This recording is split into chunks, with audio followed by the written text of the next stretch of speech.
Welcome back to Americana Outdoors. Today, Clark and Wade are fishing on Lake Sommerville, Texas. It's a U.S. Army Corps of Engineers reservoir on Yagua Creek in the Brazos River Basin, about 10 miles northwest of Brenham, Texas. Lake Sommerville has been stocked with species of fish intended to improve the utility of the reservoir for recreational fishing.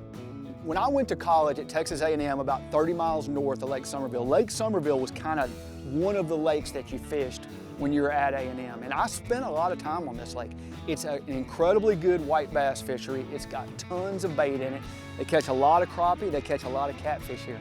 The bass fishing can be really good. It's always been good over all the years I've fished here when there's enough cover in the water to actually hold those bass. I think the rest of the time there's plenty of bass, but they're out, chasing the schools of bait like white bass do, and they're not in the cover. Right now, you can actually catch them because they're in the cover. And when you see this lake right now, when you're looking at that shallow cover, what you're thinking is that those fish are gonna be, you're either gonna catch them flipping or you're gonna catch them with some kind of weedless bait, like a swim jig, some kind of vibrating swim jig, something that you can actually reel through that cover.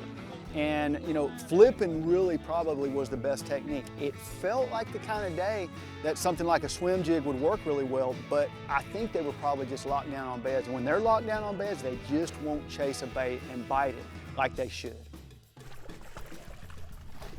Come here, buddy. He was back here in one of them pockets you were talking about. Back in the cover a little bit more. Yeah, when you see that broken stuff like that, you just feel like you need to slow down. That's right. You do feel like you need to slow down. You just got so many more places to fish.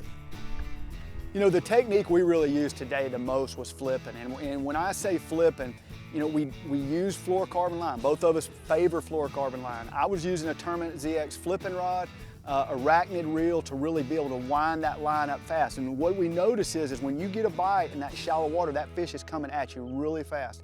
And you need a reel that will wind up and catch up to him. If you don't have that, you're gonna lose some fish during the day.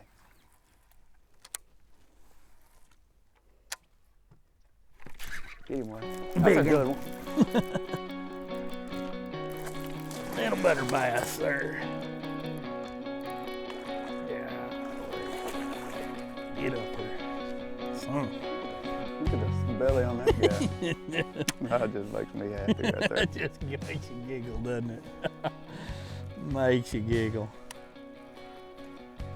I like that.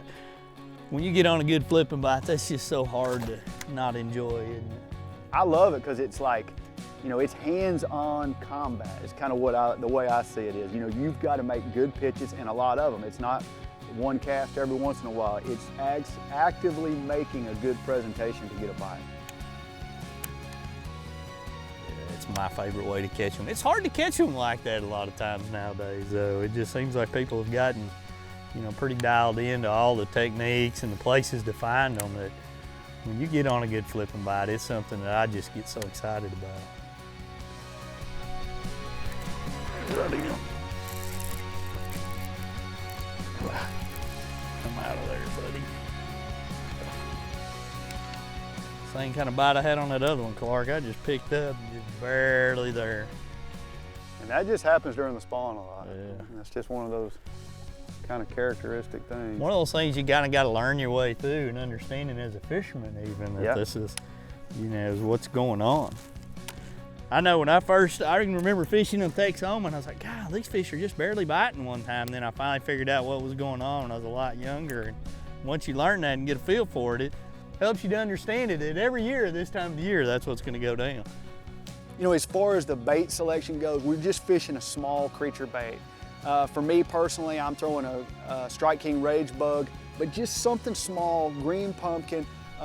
What weight were we fishing? About 5/16 to a 1/4 ounce weight, just depending on how much wind there was, but 5/16 for the most part. And for me, I'm using a Tournament ZX flipping rod. It's a very sensitive rod. It's made for flipping, and it's also made to get those fish out of heavy cover when you get a bite. We also caught some on a swim jig. I threw a frog a little bit, didn't get any bites, but when I picked up that white swim jig, those shad just kept flicking in shallow water.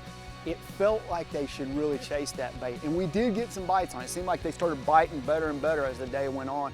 Probably caught 6 or 8 fish on a swim jig, but still the best technique was flipping. Just smacked him one there.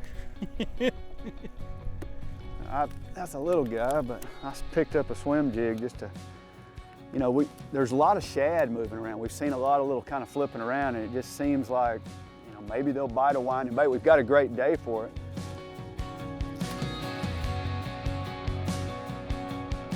That's the side right there, up down him. He's just scarred up everywhere. Yeah, he really is. Little bitty one. Little bitty one. Wade catches the good ones. I've been on the opposite side of this many, many times. Where